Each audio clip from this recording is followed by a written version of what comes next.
How does that song go? Always look on the bright side of life after college. So, it's me, Richard, again, and my friend Fred the Facehugger, getting naked and filming it for terrible, terrible reasons. Yeah.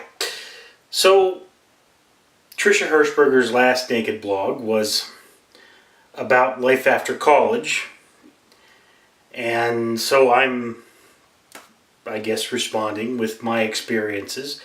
I've been out of college for a couple of years now, and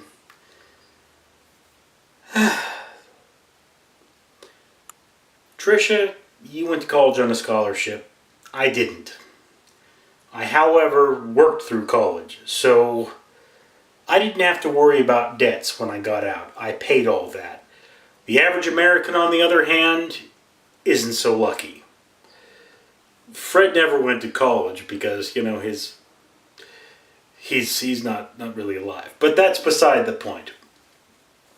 For those of you who haven't seen my previous video like this, Fred is actually covering up a scar on my shoulder. It's not a big scar, you can barely see it now, but it's not pleasant to look at.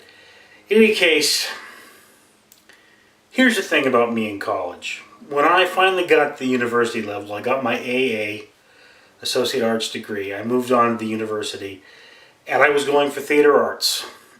And the problem there is that I went to theater arts in California, and those teachers had this idea that theater arts was its own reward. It was about having fun and failing their way. Yes, I wanted to be a writer. I still want to be a writer. But they would come out and tell you, there are birds chirping. How rude of you, birds. Bad birds.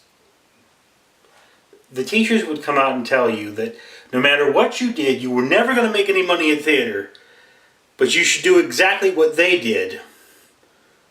I'm not sure why, but you should do exactly what they did.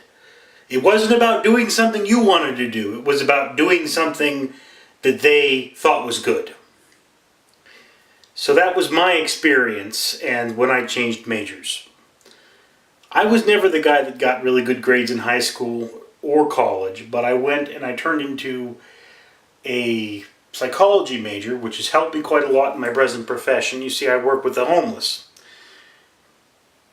But the other thing that was very important, very telling about my college career is, in all of college, I got 1 A+. It was the highest grade I ever got in college, and it wasn't in theater, it was in film.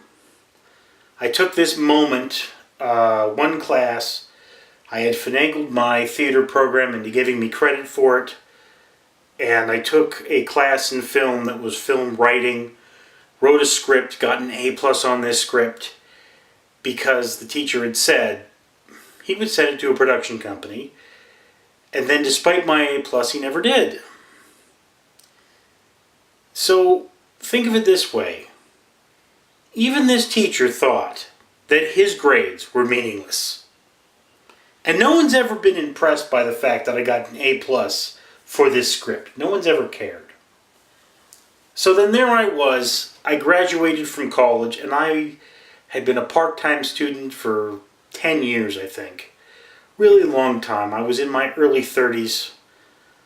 And there was this great feeling of, well, now what? You know, I had been laid off from my job the last semester of college. They basically said, well, we're changing your position. You can accept a layoff, or you can quit school for this semester. I said, no, I've got 1 semester to go. I'll take the unemployment. You can lay me off. And after I got out of school, I was unemployed for 6 more months, or I think it was 6 more months. Might have been longer than that. And I took the first, or was it the second? No, it was the 3rd job I was offered. I didn't take the previous jobs because they were just too dang dangerous. At first, life out of college was very drab, very boring. My work was not and is not rewarding. I don't have an artistic release. For those of you who clicked on this video looking at the thumbnail, I drew that horrible artwork. You can see plenty more of it at my webcomic. I'll show you a link. And yeah. So, do you have to take the first job you're offered out of college? If you have debts to pay, you should get working. And although I've never found it to be true, they say that the best way to get a job is to have one. Although, another thing, I didn't have the option of moving in with my parents. If some of you have that option and you have debts to pay, great option. You should do that because your priority for the rest of your life is going to be getting out of that hole you've dug for yourself by getting student loans. If you're one of those people lucky enough to have chosen a good solid major and found a job, well, you should still be conservative until you pay off your student loans because you never know. I know guys who work in computers that were out of work for 3-4 years. Alright, trying to find something interesting to say. Look, in my heart, I'm always going to be an artist. I may work with the homeless. My first love is always some form of art, written art in my case. And if you're that kind of person, Trisha Hirschberger, who did the original video here that I'm responding to, is right. You should do that every day, but you should do that every day because it's what you love, and you should never give that up. I've always made the statement, I wish my friends would get together, just tell me what locations they had, and I'll build a story around them, and then we'll be able to produce something without a budget.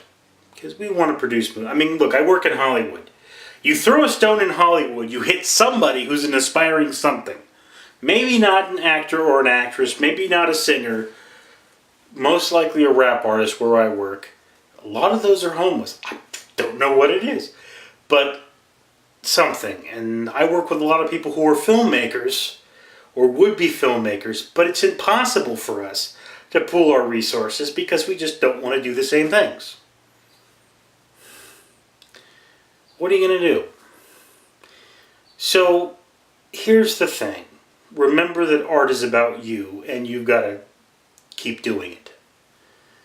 Unless you're Trisha Hirschberger, because Trish, we want to see you in some more. I'd like to go to the theaters one day and see you up there on the big screen. And I'm sure most of your fans would too. So you should get together with your friends. I know at SourceFed there are a couple of writers like me and talk about maybe doing like a Kickstarter or something and go out and do that because that would just be wonderful. But for the rest of us, me, what I'm doing every day, I work on converting my film that got an A+ into a novel. Because there's always somebody willing to read a novel. Maybe not publish it, but definitely read it. So I've gotten to the point in my life where I wish I had, indeed, spent more time with my friends from theater because now I could use their help. I more wish I knew people who would actually read a novel because for some reason those people are really hard to find right now.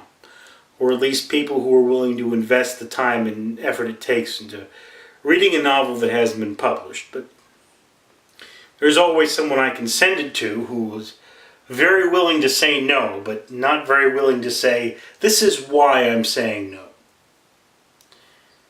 Life after college is just part of life. If you were lucky enough to party and have a great time, then be thankful you had that experience. But remember, yes, you met a lot more people in college.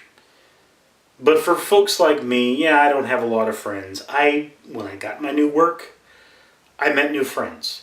I'm also the kind of guy that treats everyone like a human being, so I go to the grocery store and I talk to the teller and I pretty much make a friend. So just remember, everyone around you is a potential new person in your life.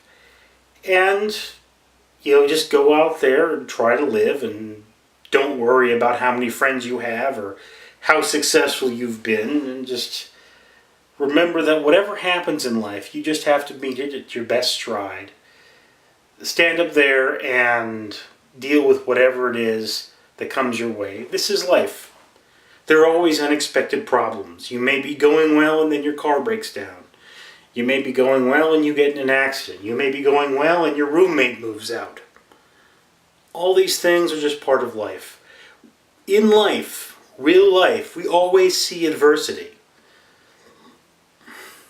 That's life after college. You're an adult now.